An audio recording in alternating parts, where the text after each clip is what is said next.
오늘 정월대보름이었더라고요. 사실 정월대보름인지도 몰랐어요. 이게 예전에 저희 그 할아버지 할머니 살아계실 때는 그 정월대보름이면은 그 부럼이나 이제 그런 막 그 팥밥 콩밥인가 팥밥인가 막 그런 거 해 먹고 막 그랬었는데, 확실히 요즘은 뭐 사는 게 좀 바쁘다고 해야 되나? 그래서 그런 것들을 잘 안 챙기는 것 같아요. 여러분들은 오늘 그 부럼이나 뭐 나물 이런 거 드셨는지 궁금합니다. 아, 그리고 정월대보름에 그 더위파리 뭐 이런 것도 하더라고요. 저도 정월대보름에 내더위 사가라였나? 근데 사실 최근에 굉장히 추웠잖아요. 그 내더위 사가라라는 말이 맞는지 저도 정월대보름이란 걸 오늘 알고 한번 찾아봤는데, 정월대보름에 그 더위파리 이런 걸 하더라고요. 그리고 뭐 창포물에 머리 감기, 그리고 뭐 쥐불놀이, 강강술래 이런 것들을 하는 날이 이제 정월대보름이라고 합니다.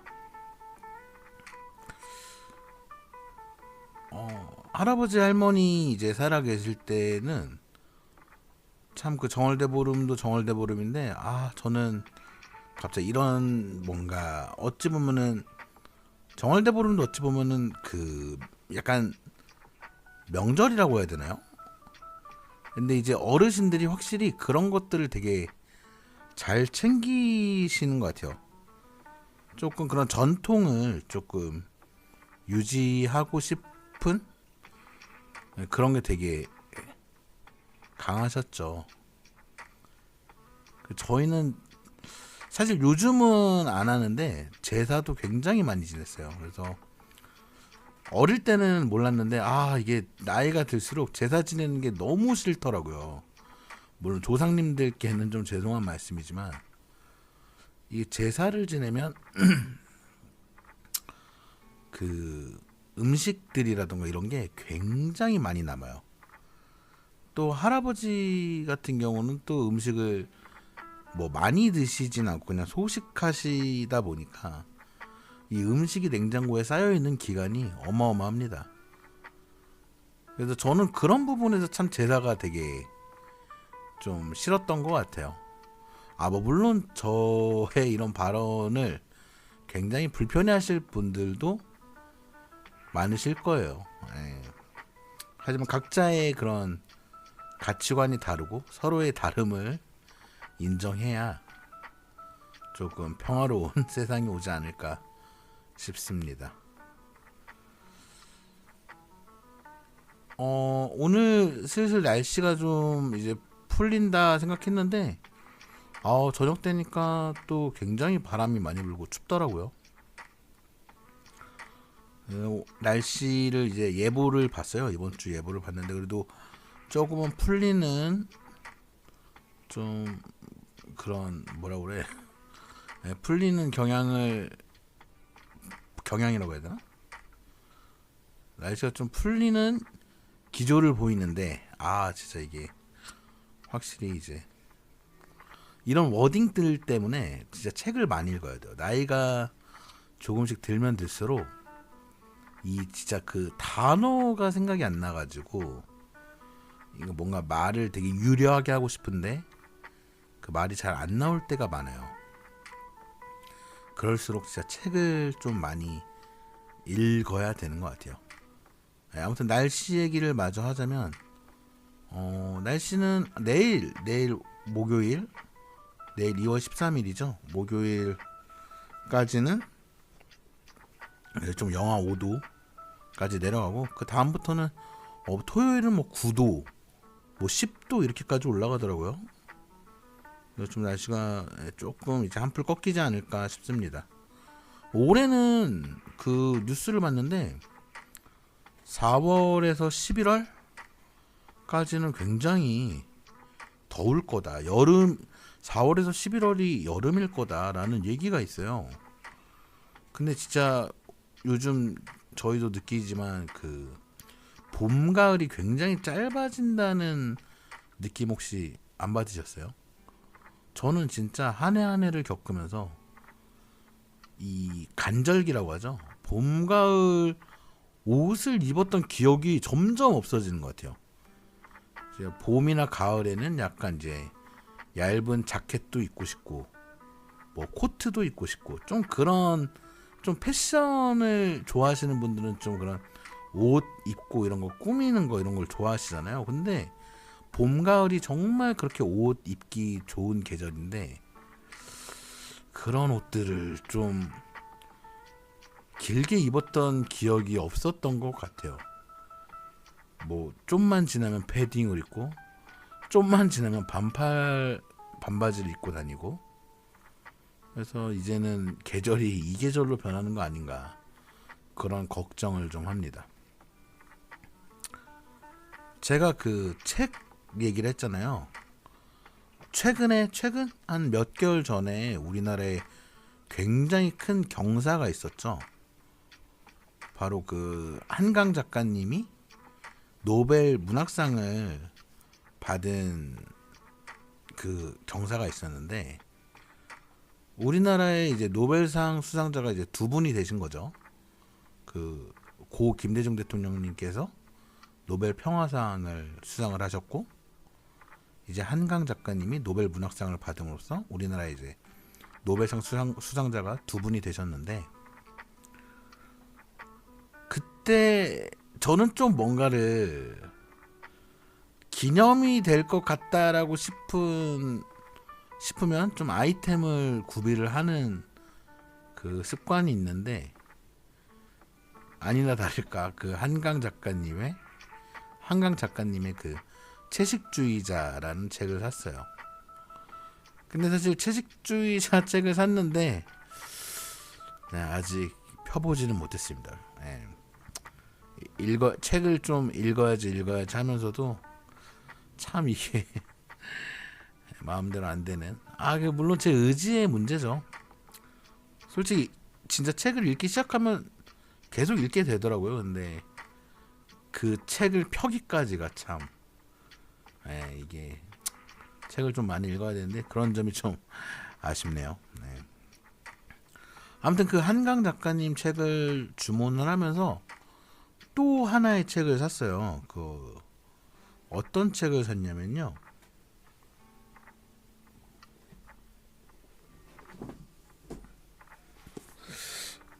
쇼펜하우어의 조언이라는 책을 샀어요.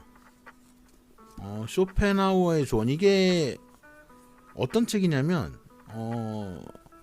뭐 고민을 하고 있는 고민거리가 있다면 그 고민을 머릿속으로 생각하고 이 책을 그냥 랜덤으로 핍니다. 그럼 이 책 한 페이지 한 페이지에는 답변들이 그냥 적혀 있어요. 뭔가 삶의 지혜를 그런 영향을 줄 만한 그런 답변들이 적혀 있는데 이 책이 너무 예전부터 좀 궁금했어서 사실 제가 이런 책을 알게 된 거는 무슨 뭐 진실의 무슨 정답 뭐 요런 제목이었던 것 같은데 그런 책들을 막 찾아봤는데 이 쇼펜하우어의 조언이라는 책만 판매를 하고 있더라고요.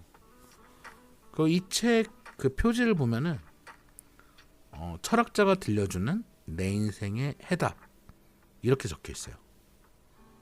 오늘은 이 책을 가지고 한번 제 고민에 대해서 생각을 해보고 어떤 답을 내려올지 한번 그런 시간을 한번 가져볼게요.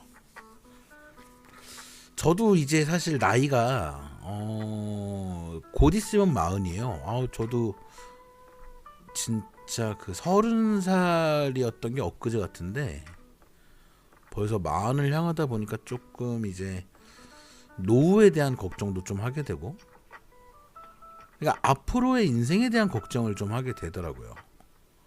제가 아직 결혼도 못했고, 사실 근데 결혼은 되게 하고 싶은데 결혼이 꼭 저한테는 필수 조건은 아니에요. 네, 그렇다고 뭐 비혼주의 이런 건 아닌데, 결혼은 그런데 그냥 앞으로 내가 그냥 잘 행복하게 어떻게 하면 잘 행복하게 살 수 있을까, 그런 고민을 좀 많이 하게 되는 것 같아요. 그럼 약간 이게 또 요 책을 통해서 명쾌한 해답을 얻기 위해서는 좀 질문이 구체적이어야 한다고 해요. 그래서 한번 구체적인 질문으로 좀 만들어 본 다음에 이 책을 통해 어떤 해답을 얻을지 한번 같이 알아봅시다. 우선 이제 정년이라는 게 있잖아요. 보통 우리 그 노동청에서 명시하는 정년은 그러니까 회사가 보장해 줄 수 있는 나이는 55세로 알고 있어요. 만 55세. 그 뒤로 일을 하려면 뭐 임금 피크제가 있는 회사 같은 경우는 뭐 임금 피크제를 통해서 재직 연수를 늘려가고 그런 게 아니면 계약직으로 보통 계약을 해가지고 근무를 하시는 분들이 많더라고요. 그러니까 정규직은 아닌 거죠. 정규직일 경우에는 이제 회사가 보장을 해주는데, 계약직인 경우에는 이제 딱 1년씩 계약을 함으로써 회사가 딱 그 기간만 보장을 해주는. 정년에 대한 고민이 굉장히 이제 슬슬 되는 시기인 것 같아요. 저도 이제 곧 40이다 보니까. 그럼 우리 구체적으로 내가 아프지 않고 계속 정년까지 일을 하려면 어떻게 해야 될까요? 라는 질문을 하면 될까요? 한번 해볼게요. 내가 아프지 않고 정년까지 건강하게 일을 하려면 어떻게 해야 될까요? 자, 한번 펴보겠습니다. 그냥 이거 딱 손에 집히는 대로 피는 거예요. 일상의 한 조각은 고독으로 채워라. 일상의 한 조각은 고독으로 채워라. 그러니까 내가 정년까지 건강하게 일을 하려면 일상의 한 조각은 고독으로 채우라라는 얘기잖아요. 그 밑에 그 조그맣게 해석이 있어요. 현명한 사람은 일상의 번민에서 벗어나기 위해 스스로 사회와 차단된 시간을 갖곤 한다. 근데 정년까지 일하려면 사회성이 좀 중요할 것 같은데, 약간 이 내용은 제가 볼 때 그런 내용인 것 같아요. 이제 너무 그러니까 사회와 차단된 시간을 갖곤 한다. 현명한 사람은 그 사회와 차단된 시간을 갖곤 한다라는 말은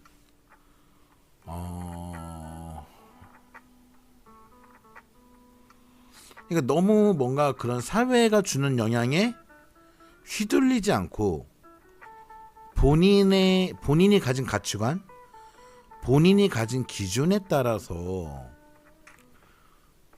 이제 조금 기조를 가지고 활동을 한다라고 생각을 해요. 제가 해석한 내용은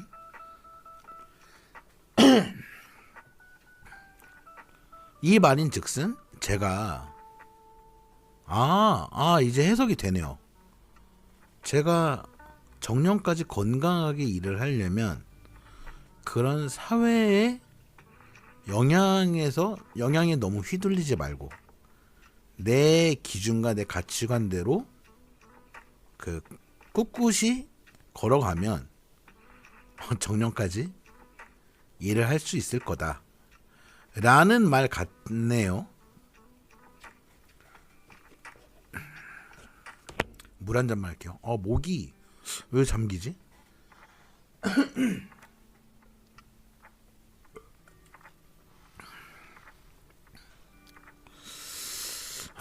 이게 그쵸. 굉장히 중요한 말이에요. 이게 물론 사회성이 좋거나 이런 이런 게 좋은 사람들은 그때그때 뭔가 그 사회 트러블이 발생하지 않게끔 이렇게 뭔가 그때그때 처신을 좀 잘한다고 할까요? 근데 또 이게 회사 생활을 생각해 보면 본인이 생각한 기준이나 가치관이 조금 흔들리는 분들은 약간 일을 믿고 맡기지 못하는 그런 경향이 좀 있는 것 같아요. 근데 물론 그 기준이나 가치관이 다른 타인에게도 인정을 받아야 되는 부분이 있겠지만, 물론 그만큼 노력을 하겠죠. 내 가치관을 인정받기 위해서. 그렇다고 뭐 아부를 하는 건 아니고 그냥 내 실력으로, 내 퍼포먼스로 뭔가 그런 거를 성과를 보여주면 그런 말 같아요. 아, 목이 왜 이렇게 잠긴지.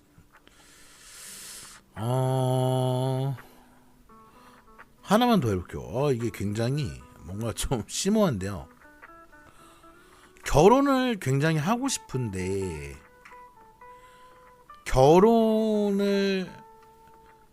결혼보다는 결혼을 하려면 연애를 해야 되죠. 결혼을 굉장히 하고 싶어서 연애를 해야 되는데 연애를 하려면 어떻게 해야 될까요? 라는 질문으로 한번 해답을 얻어볼게요. 자, 한번 펴보겠습니다.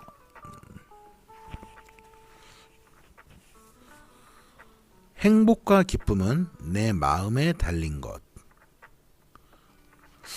연애를 하고 싶지만 연애를 못해도 좌절하지 말고 행복과 기쁨은 너의 마음에 달린 것이니 너무 조급해하지 말아라. 이런 뜻인 것 같기도 하네요. 행복과 기쁨의 감정은 지극히 주관적인 요소다. 개인의 주관이 인생에서 핵심적인 역할을 한다는 것 역시 일상적인 체험을 통해 입증되고 있다. 연애를 하고 싶은데 당장은 못할 것이니 좌절하지 말아라, 이렇게 해석하면 될까요? 이게 약간 뭔가 사실은 이게 지금 그 질문에 딱 맞는 답이 떨어질 수도 있고, 아니면 그거에 맞는 제가 해석을 어떻게 하느냐에 따라서 좀 그게 달라지는 것 같아요.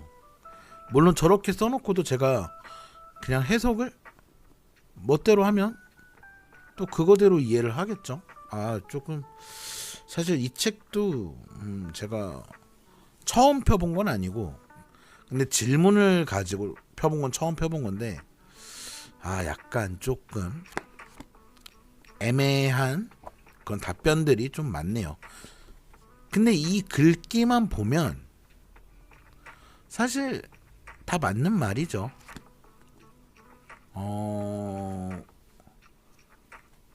다 맞는 말인데 그렇게 하기 힘든 상황일 수도 있는 거고, 그렇게 이해하기 싫은 상황일 수도 있는 거고.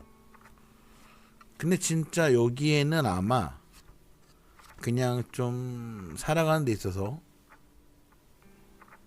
조금 더 편한, 그러니까 뭐 심적으로나 이런 게 조금 더 어떻게 하면 또 편하게 살까, 이런 거에 대한 조언들이 좀 담겨 있는 것 같네요.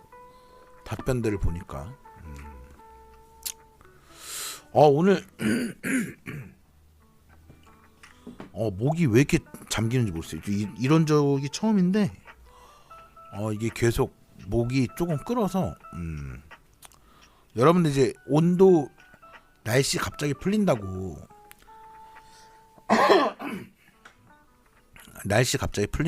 너무 이제 막 옷 뭐 가볍게 입고 너무 그렇게 확 바뀌지 마시고, 이럴 때일수록 일교차가 클수록 감기 면역력이 많이 떨어지잖아요. 일교차가 클수록 좀 감기 조심하시고, 저는 오늘 여기서 물러나도록 할게요. 그리고 사실 오늘 이건 다음 이야기 때 하기로 하고요.